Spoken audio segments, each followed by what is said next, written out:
Kisah ini bermula pada abad ke-17, tepatnya pada tahun 1664.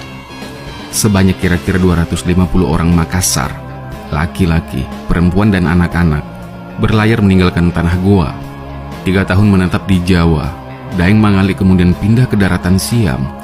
Permintaan suakanya kepada Raja Ayodhya saat itu, Somdet Pranarai atau Ramatibodi III, dikabulkan. Singkat cerita, Daeng Mangale beserta keluarga dan 250 pengikutnya, terdiri dari pria, wanita, dan anak-anak, menjejakkan kaki di kerajaan Ayodhya pada tahun 1664 dan diberikan hak untuk membangun komunitas perkampungan bersebelahan dengan orang-orang Melayu yang sudah lebih dulu menetap. Namun keadaan damai dan harmonis di Siam waktu itu tidak berlangsung lama. Situasi kerajaan Siam pada saat itu memang sedang kacau.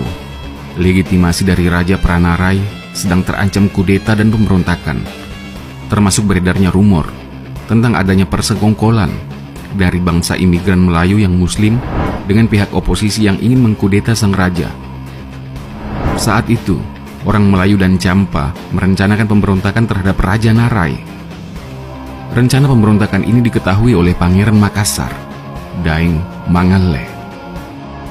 Sementara itu, orang Melayu, Champa, dan Makassar sudah berkumpul di sekitar kampung Makassar.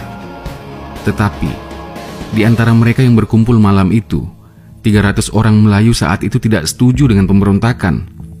Mereka mempengaruhi orang Melayu yang lain untuk meninggalkan komplotan. Lalu, tiba kabar bahwa pasukan Thai sudah berada dalam keadaan siap siaga.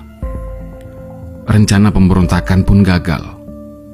Meskipun isu akan keterlibatan orang Makassar di pemberontakan tersebut tidak terbukti, namun Raja Narai memerintahkan ketiga suku tersebut, yakni orang Melayu, Champa, dan Makassar, untuk secara bersama-sama meminta maaf kepada Raja, dan niscaya mereka akan diampuni.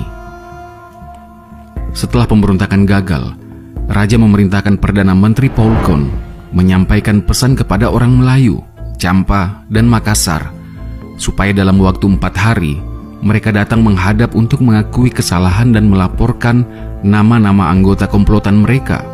Kalau tidak, mereka akan mendapat hukuman yang mengerikan. Pada awalnya, pemimpin orang Melayu dan Pangeran Champa menolak. Tetapi setelah dibujuk dan dijanjikan pengampunan, mereka menyerah dan melaporkan apa yang diketahuinya tentang komplotan pemberontakan kepada Raja Narai di Picilok. Kemudian, sebagian besar dari mereka diampuni dan sebagiannya lagi kemudian dihukum.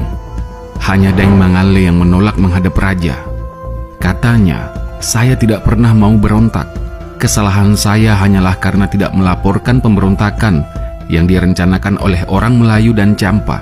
Tetapi, sebagai seorang pangeran, saya tidak boleh mengkhianati sahabat dengan membuka rahasia yang dipercayakan.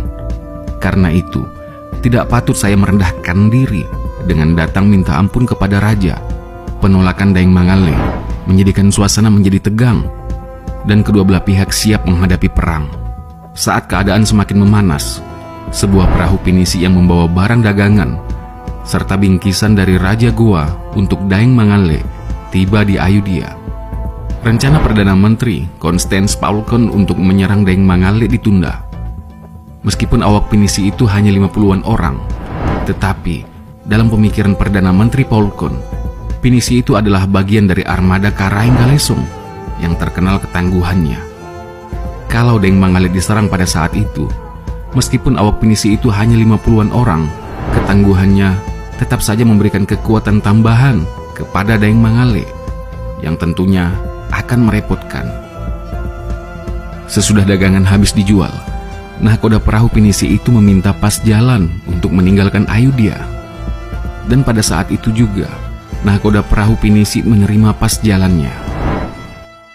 Sebenarnya, pemberian pas jalan itu hanya merupakan akal-akalan agar awak pinisi yang berjumlah 53 orang itu tidak menggabungkan diri dengan orang Makassar di Ayodhya.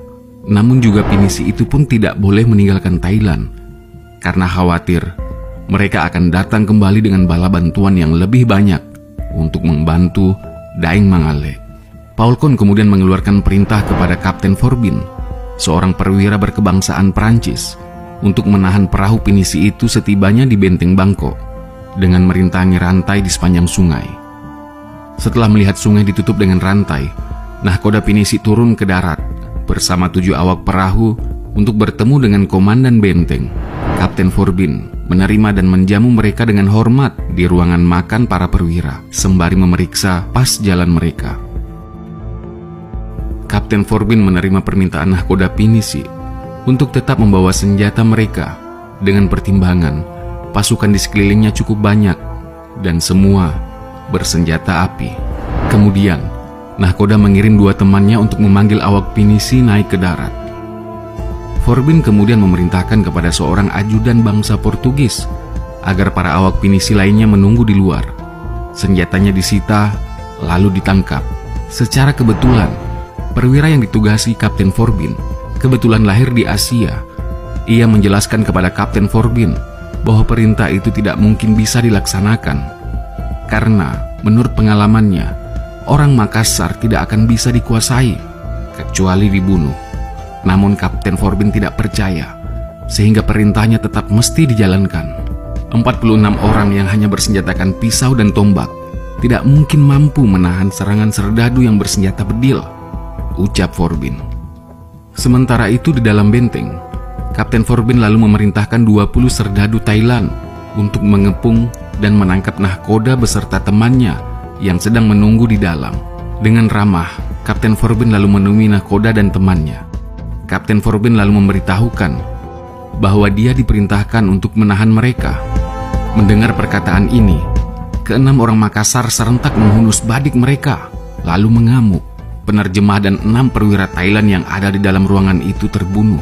Kapten Forbin yang kaget dengan peristiwa itu pun hampir juga terbunuh, andai dia tidak diselamatkan oleh para serdadu yang segera masuk ke dalam ruangan dan menembak mati 4 orang Makassar.